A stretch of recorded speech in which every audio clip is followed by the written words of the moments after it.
अभ्यास कीजिए किसका? अभ्यास कीजिए तो संसारिक जनों में के बीच में रहते हुए भी भजन अभ्यास बहुत बड़ा बल होता है।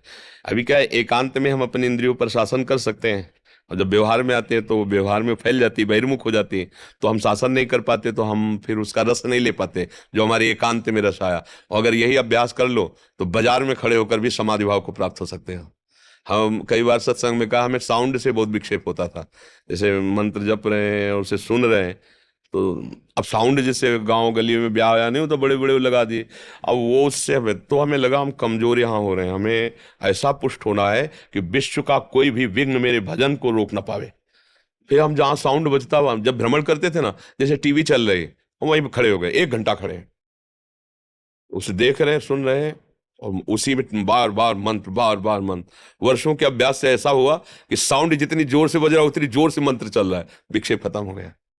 फिर दूसरा विक्षेप था, जैसे कोई आके हमसे बात कर रहा है, कोई ऐसा, तो अब जैसे बात नहीं कर रहे तब तो हम समेट सकते हैं, भले आप आओ जाओ, लेकिन बात करने में तो फिर हमें दिमाग लगाना है, बाणी, तो ये भी मतलब कमजोरी दूर होनी चाहिए। तो हम प्रारंभ में जिससे बात करते उसी के मुंह पे लिखते नाम।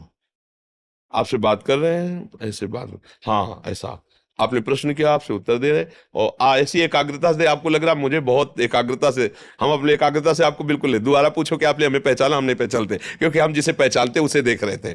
तो ऐसे अभ्यास अगर हम दृढ़ करें तो फावड़ा चलाते हुए, व्यापार करते हुए, और भी सब कार्य करते, जब युद्ध करते हुए भजन हो सकता है, भगवान करे माम निस्मर युद्ध चे, तो और तो सब इससे सरल बातें हैं। तो अभ्यास और बढ़ाइए, अभ्यास बढ़ाइए, तो एकांत और समाज, व्यवहार और परमार्थ, ये सब एक मात्र भजन बन जाए, तब आनंद की एक रस, तभी आनंद की अनुभूति होगी।